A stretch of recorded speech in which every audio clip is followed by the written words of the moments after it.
Hello there, this is Sam, and I'm going to go over episode 15's words really shortly. I am recently back from my trip to Austin, Texas, and just about recovered. I didn't get an amazing amount of sleep there. The hotel had incredibly uncomfortable beds. However, now I am back in California, and I have no work to do. It's the weekend. And that means it's time to record podcasts. So, our words for episode 15, let's go over those. They were obstinate, diaphanous, puerile, and précis. So, obstinate. Obstinate meant to be stubborn, to be unyielding, by refusing to change one's opinion or chosen course of action, despite perhaps people telling you or trying to persuade you that you shouldn't be doing that. You just keep on doing it. Diaphanous. This is usually referring to fabric of some kind. It means light, delicate, translucent, something that lets some light through but isn't completely transparent like glass. Puerile. Puerile means silly, childish, trivial, immature. Précis. Précis means a concise or short summary, or abstract of a longer text or speech. I hope you remembered those words, despite the length of time since our last podcast, which I apologize for. That said, let's see what the new words are. Our first word is pathogenic. Pathogenic. That's spelt P-A-T-H, path, O, pathogenic, G-E-N-I-C, so pathogenic. Now, pathogenic, fairly simple, has one meaning, means producing disease or capable of producing disease. It's usually used when referring to some sort of virus or bacteria. So you could say, this virus is pathogenic. Or heat and ultraviolet rays kill many pathogenic organisms. There are not many synonyms for pathogenic. Two I found were infective and morbific. But because it's quite a specialized word and meaning only one thing, there aren't many other ways of saying this. It is quite a scientific word. Ways of remembering this. Well, if you know the words pathology or pathetic, you'll notice that they all begin with path or patho. Well, pathos, that word, means suffering or disease. I think that's a Greek word. So if you know the word pathos, meaning suffering or disease, and then you can say that is a negative word, right? So pathogenic, you understand that it is a negative word, perhaps related to suffering, perhaps related to disease. Genic, the genic part means, think of it meaning to give rise to. So pathos, meaning suffering or disease, genic, to give rise to, you could think of beginning, Genesis, the first book of the Bible describing creation. So Genesis, meaning something new, something that's being created. Pathogenic, meaning to give creation to create disease or suffering. So that is pathogenic. Our second word is venerable. Venerable. That is spelled V-E-N-E-R-A-B-L-E. Venerable. Now, venerable is 99.9% of the time used to refer to a person. In fact, I'm not actually sure there is a way that word can be used not referring to a person. Maybe you could have a venerable animal of some kind, but I don't really think so. But anyway, venerable means respected. It's usually used when referring to someone who's a little older and very respected in their career or profession. So there may be a politician who's been a politician for a very long time, 30 or 40 years, and is greatly respected. and often that person would be described as being venerable. Some other synonyms are venerated, revered, honoured, esteemed, hallowed, august, and distinguished. Actually, a couple of others maybe. Great, grand. There may even be a person you know in your family, maybe a great-grandparent or someone older who is afforded a great deal of respect in your family because of their age, because of their character or wisdom, and that would be a venerable member of your family. Our third word is dilatory. Dilatory. That's spelled Dilatory. Dilatory. Now, that means slow to act, or even intending to cause a delay. So, some synonyms are slow, tardy, sluggish, sluggardly, snail-like, or lazy. An example of that word is the politicians had resorted to dilatory tactics to force a postponement of peace talks. And in fact, when you hear the word dilatory used, it's actually often used with politicians.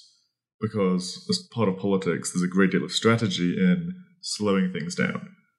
And often there's only a certain amount of time to discuss things, so if you can slow them down on purpose, you can prevent that talk from ever taking place or that action from happening. So dilatory tactics often happen with politics. But you could say you were dilatory in studying for your exam.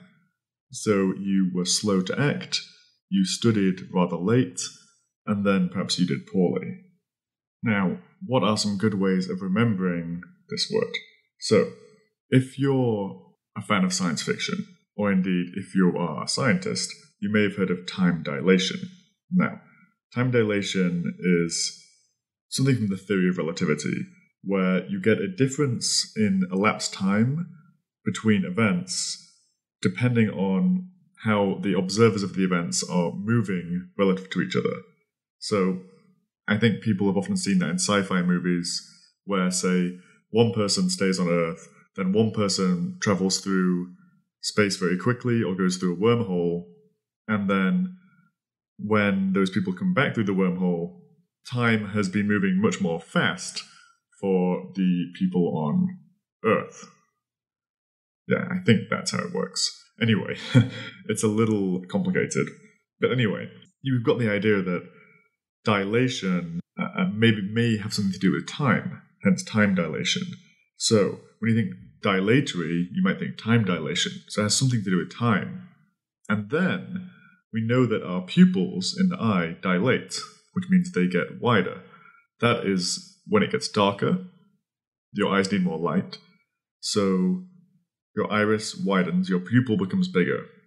So, and this comes from, I think, Latin again, dilatory, meaning to get wider.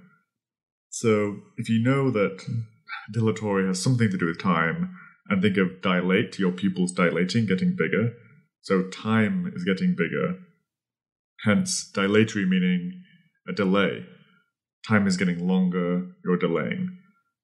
I think that was probably the most roundabout and complicated way of remembering a word I've ever thought of. So I may have to edit this slightly to make it more understandable.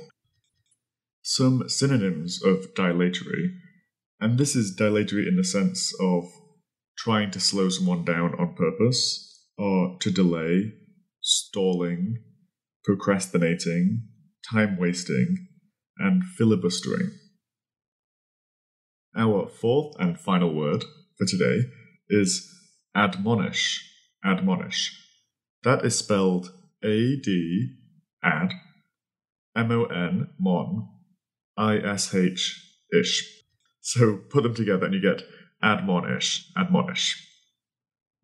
To admonish someone means to warn or reprimand someone firmly.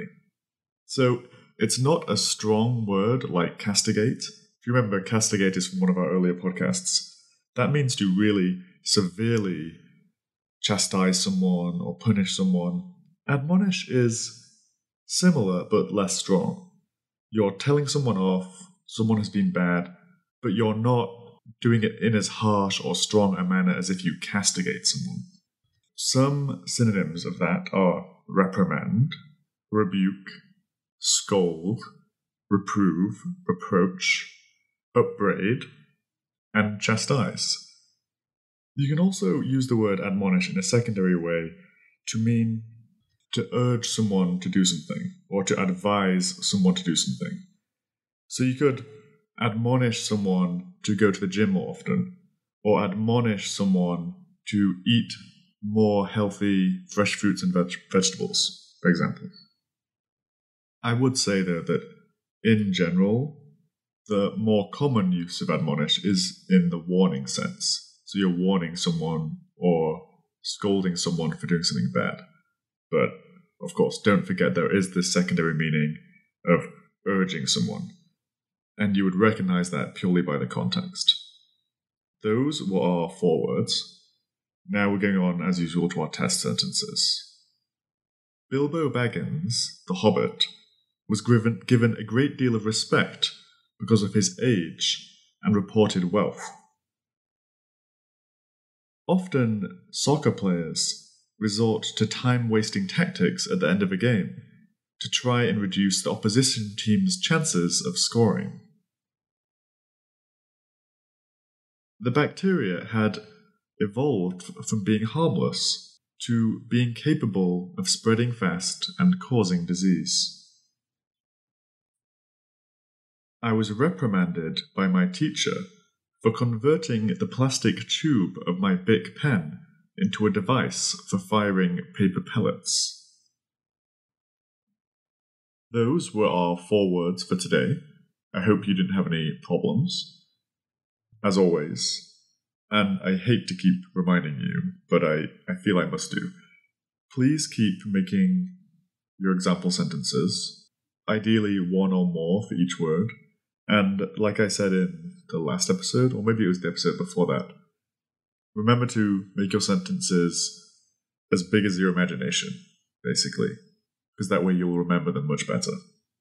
Another good way to test yourself would be to try and write down some antonyms for each word.